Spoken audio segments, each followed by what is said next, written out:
Welcome, fellow seafarers and maritime professionals. First off, why the change? The International Maritime Organization, or IMO, has updated the standards for PSSR. These new amendments, adopted on May 23, 2024, aim to enhance safety and competence on board.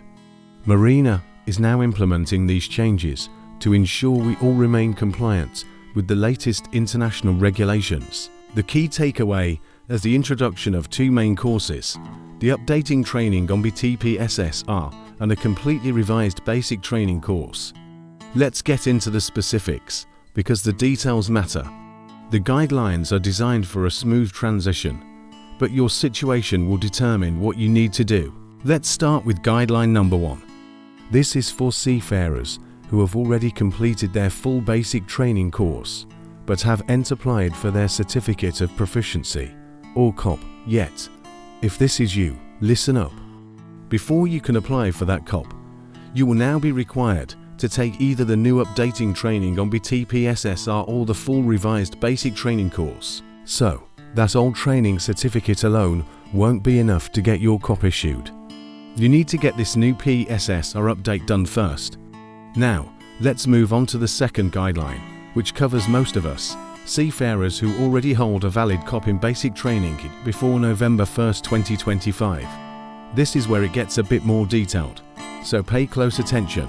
Your COP's validity period is the key factor here. First, let's talk about sub-guideline to point 1. This applies to you if your COP in basic training has less than 2 years of validity remaining. If you want to revalidate it, you'll need to do two things. First, you have to meet the standard revalidation requirements, like having the required sea service. And second, you must complete the new updating training on PSSR. So, for those with COPs expiring soon, this PSSR update is a mandatory step for revalidation. Next up is sub-guideline to point 2.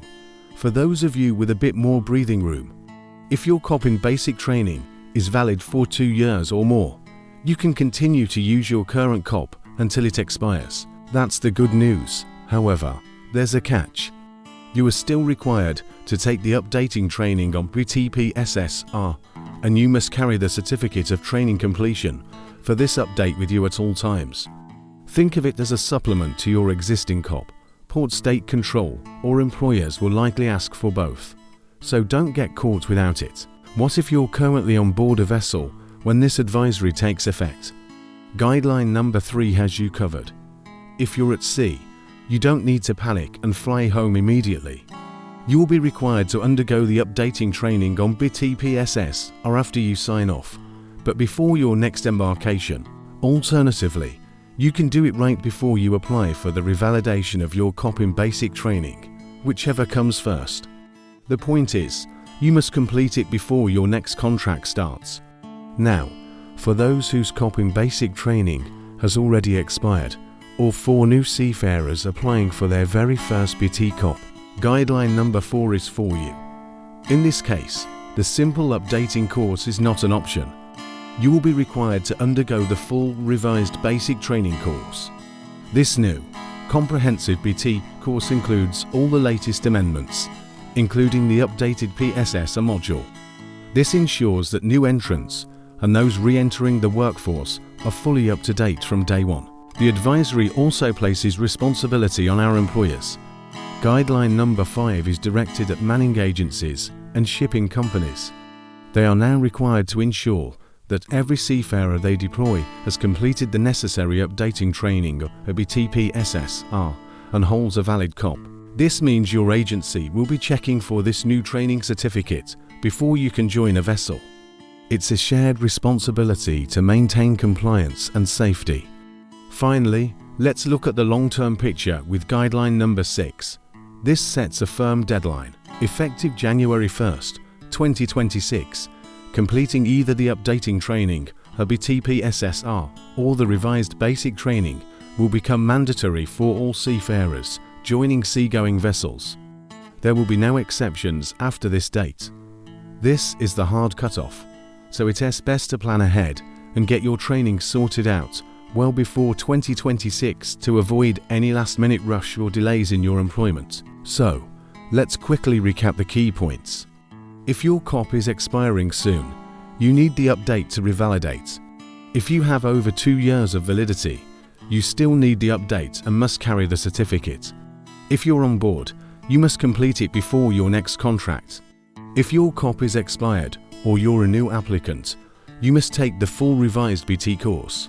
And remember, by January 1st, 2026, this will be mandatory for everyone. My advice is to be proactive. Contact your trusted maritime training institution to inquire about their schedules for the updating training on BT PSSR or the revised BT. Don't wait until the last minute. We all know how training centres can get fully booked, especially when a new requirement like this is introduced. Getting this done early will save you a lot of stress and ensure your career progression remains on track. That's all for this crucial MARINA update. I hope this breakdown has made things clearer for you.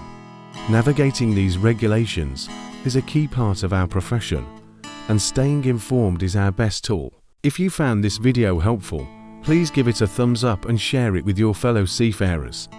And if you haven't already, please consider subscribing to the channel and hitting that notification bell so you won't miss any future updates.